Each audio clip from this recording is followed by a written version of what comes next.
Hola, buen día. Hola, We're going to La Corredoria. to talk about the everyday things that we observe that you will only notice if you're actually living here in Spain. So, karugtong ng pedestrian walkway na to is papunta ng Parque Principado. So, inside na maglalakad ka dun sa kalsada sa taas, pwede dito. Yeah. Lapit lang talaga siya. Isang kembot lang. From La Corredoria.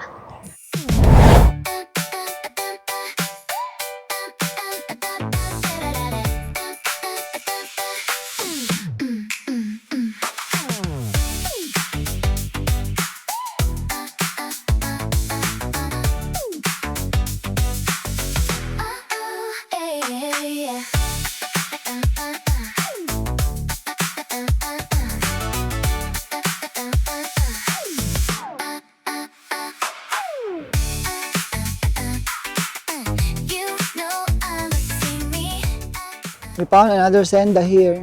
Grabe. Siguro sobrang dami pa talaga natin kailangang ma-explore. Ang dami talagang hidden paths dito sa Oviedo. If you really love walking, Oviedo is for you. Ang naraan ko lang yun.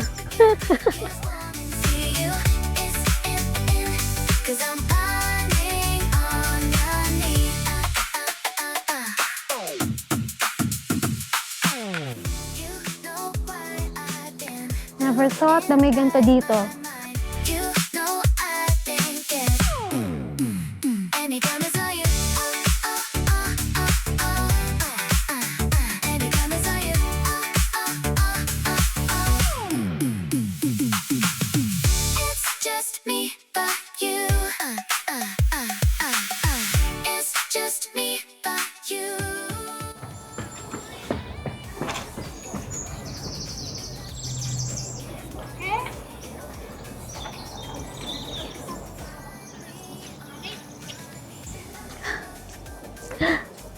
And we're here.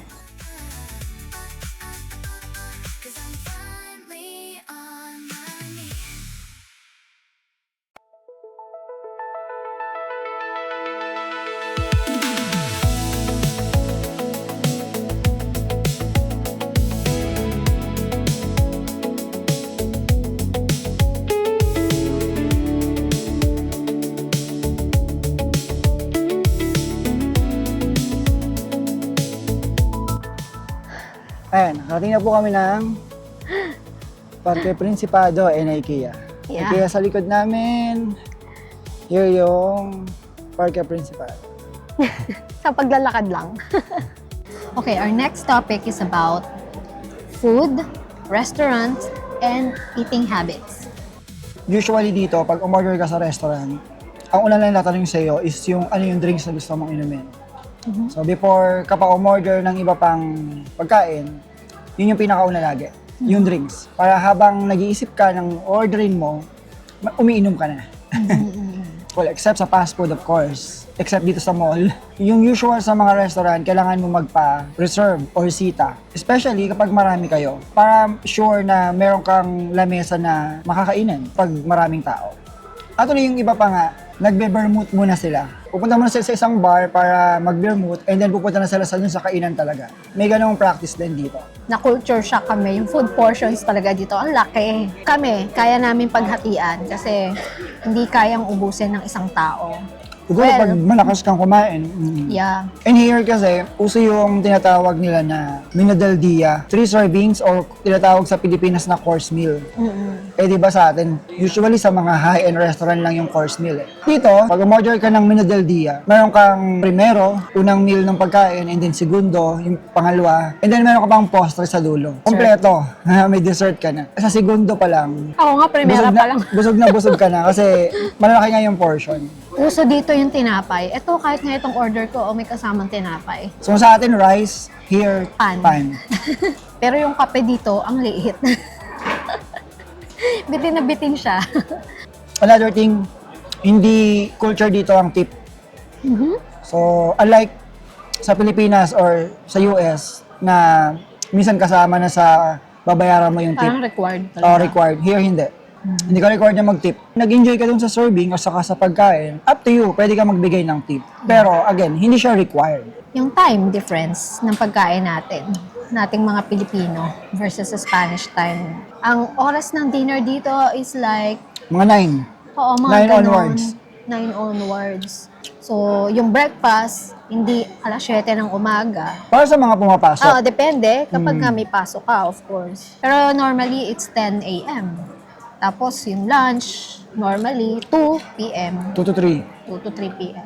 Ang laki adjustment namin nung bago pa lang kami dito sa Spain, sa Oviedo. Ang aga naming kumain ng breakfast. Pero naka-adjust naman yung stomach namin. Group kayong kumakain. Or usual na practice namin dito, may isang nagbabayad, then ita-transfer na lang kung magkano yung na-order niya. Pwede rin namang hati-hati kayo equally. So, up to you. Experience namin, kahit na nasa isang mesa kami at marami kami, pwede kami magbayad individually. Galing lang. Lastly, pag manonood kayo ng sine, jumbo kasi yung mga popcorn nila dito, tsaka drinks. Palaki talaga yung serving. Grabe, lungad ka. Yeah. Oh, friends.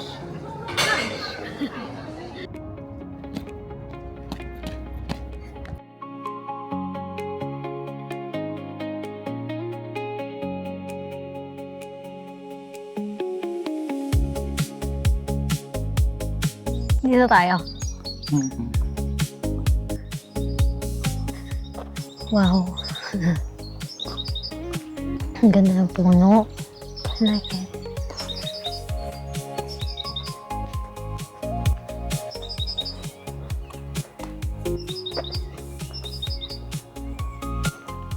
Nag-explore na naman kami. Hindi po namin alam kung nasan kami. Nandito kami sa bukid, sa likod ng IKEA. Na maraming baka at may pedestrian path. Nasaan na kami? Saan tayo makakapunta kaya? I think doon tayo.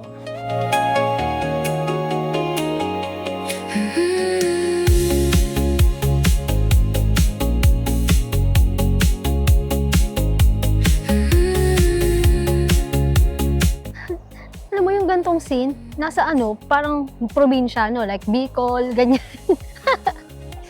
Lots of birds chirping. I love it.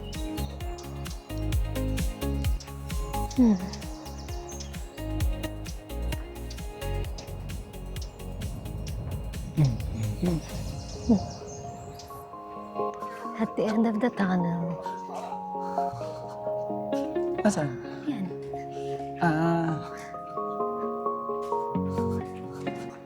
Ano kaya ibig sabihin nun? Baligtad. May J7 yan. Kulang pa ng ibang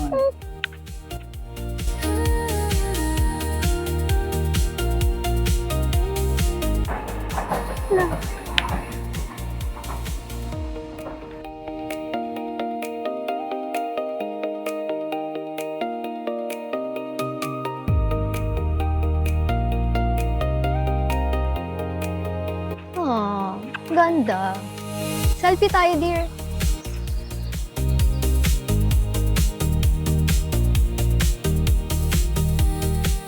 Okay, one thing that we really love here in Spain, well, specifically here in Oviedo, is that life here is really lived. Mga tao dito naglalakad, they use the parks, they talk, they play. Parang they're living their life to the fullness. Something like that.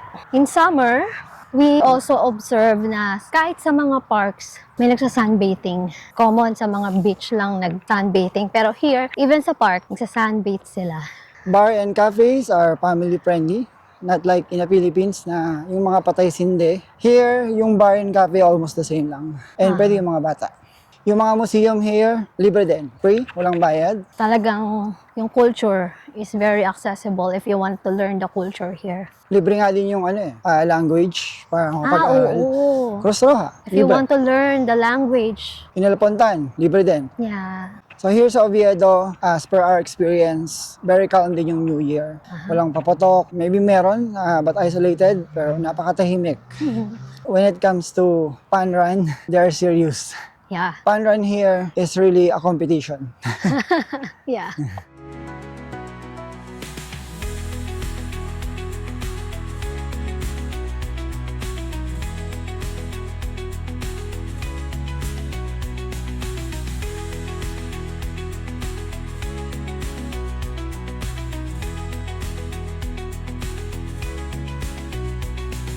We know that those are just small things, but those small things made us appreciate our life here in Oviedo.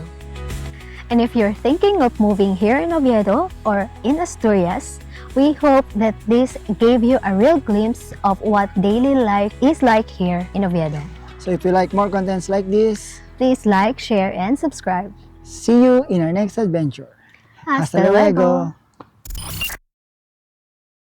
Random but very Oviedo or very Spain observations. Tap water here is drinkable, potable siya. Very common na mga taxi is Tesla and Mercedes. May nakita na kami. Yung iba nga, Luxury car. yeah, And yung mga kalapati dito, walking is life din sa kanila. matataba. At matataba sila kahit na palagi sila naglalakad. Very well fed sila. Hindi sila takot sa tao. Sa simbahan din, pag maglalight ka ng candle, ang uso dito, maghulog ka na lang ng barya. Yeah, electronic na yung pagsisindi ng kandila. Kasi wala nagtitinda ng kandila dito sa labas ng simbahan.